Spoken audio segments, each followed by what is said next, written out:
I don't know. What are you asking me? Yes. No. Yes, no questions, please.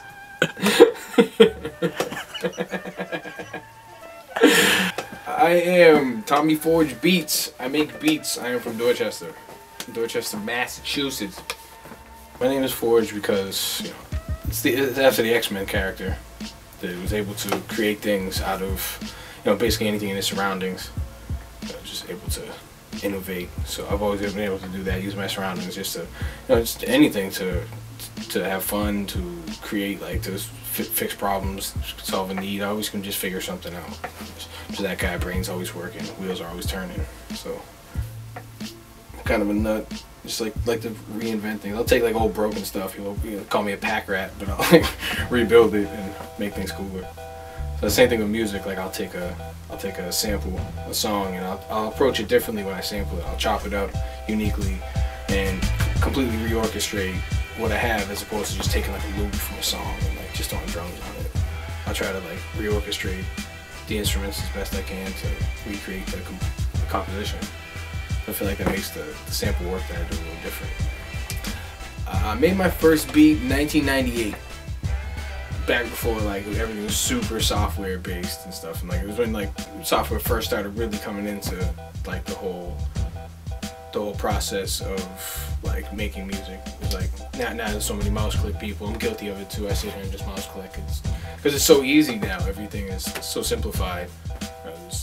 There's more to it. I feel like you gotta at least learn how to do it without the mouse to do it. So then you can justify being lazy with the mouse. My influences are Barry Manilow, Tom Jones. No, my influences are, you know, I'm a hip hop producer, so it's pretty much I can go to the generic list of Pete Rock, DJ Premier, you know, like Large Professor, because that's who it is. You know, it's that simple.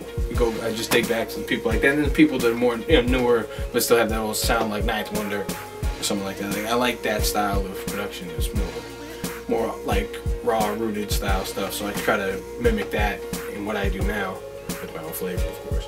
And then I'll go back to like legendary producers too, like Quincy Jones or something. I'll go back and listen to a lot of that and listen to the way that they orchestrated the songs that they would make, and just see like the subtle brilliances of the difference like between these people and the rest. Because the subtleties where it's at. My sample influences come from everywhere. I don't keep myself in a box when it comes to sampling. Like, I'll do something stupid, like I'll buy a record based on just the album art. Like if it looks ridiculous, I'll just get it. Like if it's comical, even if the record's terrible, I'll take a slice out of it. I'll try to at least. Just because like I'll buy like a stupid record just because it has a goofy like cover art, and then I have to find a sample in it. I will make myself do it just because I bought the record. So that's what I bought it for. Other than the fact that it looks cool in my studio and I can pull it out and point it out to people, like, look how stupid this looks. Things like that.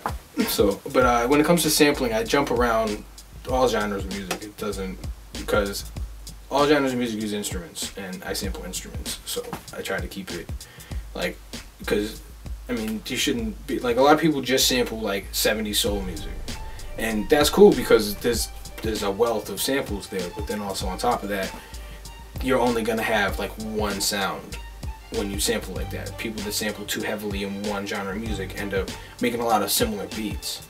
And if you want to have a more diversified catalog, you gotta sample outside of the box. You gotta like grab like an old stack of like waltzes, like, and then take a chunk out of one of those, or go get a stack of like Christmas music, because Christmas music has the best bell samples possible. Just simple things like that. You just gotta find it. You gotta dig deep. Digging in the crates is the fun part. It's the old school part that people fail to do. People dig in the MP3s now too, which is you gotta try to find a balance. Because I mean, yeah, sometimes it's easy to sit at home, download some music, chop it up. But sometimes it's fun to go to a record store if you can find one. Go to a record store and dig some stuff up. If you live in the city, you're lucky. You can go to a record store. Right now, I'm trying to work with intentionally trying to work with people nobody's heard. Like I'm trying to find like someone who just has a certain sound that I vibe with. So you don't have to be someone that's so mainstream. It's just, can we work together? Because I'm about you know, first and foremost, making a good record. If you can make a good record, it doesn't matter who you are. So let's just make a dope record, and then that's really what I want. I'm not looking for fame and fortune. I just want to make some dope music. What kind of beats do I dislike? Mainly just trap beats. I'm just not into that. I dislike that kind of shit. I don't know. I just feel like it's. I mean, I don't want to be putting down something entirely, but it just feels like a lot of it is just quickly like slammed together, and it's because it's simple. There are ways to make it musical. It seems to not get pushed to that next level often, because it's easy to just get that bounce, and then you get the rappers doing this in the video. And why are they doing this in the video? Why are you doing that? What is that move? So I don't know. It's just. You ever tried making any of them? Yeah, I have, and it came out too boom bap, so it didn't work out. Because I was just like, I got into it, and then I started when I got into the drums, and the drums just felt really light to me. Like just going with like some. I needed like my snare needed to be harder than that. I just couldn't do it. I needed that shit to punch. I couldn't do it. I like the mass hip hop scene right now. Right now, because it feels like people are starting to come together. I mean, in the last like year or two, I've done more networking than I did the decade before. It just seems like people are more open to building now, and it's like things are getting. The world of Boston hip hop's getting smaller in a good way. Because before, you like the whole crabs in the bucket scenario, you'd have nobody wanted to work with anybody. Like we're doing this shit over here, and then they're doing this shit over there, and it was just like that. And they live 2 streets away from each other. But so it's beautiful how things have kind of opened up, and we have a lot more unity, and there's like a common consciousness, it feels like, in the city now, but just at least in the circles I travel in, and people are just more for the positivity and like, you know, representing the culture and preserving the culture and like separating it from what the media points the finger and calls hip hop. And it's like, it's good because we have a real solid underground scene now, and it's incredibly talented artists locally, and I've worked with some, and I look forward to working with the rest. And it's just staying local. I mean, there's a wealth of MCs for me to work with, and I you know, put together an insane catalog just with who we have. So I like the local state of things right now. It's really dope. There's really dope music coming out. It's just waiting for the rest of the world to check it, because we're over here banging. Definitely over here banging. Hell yeah.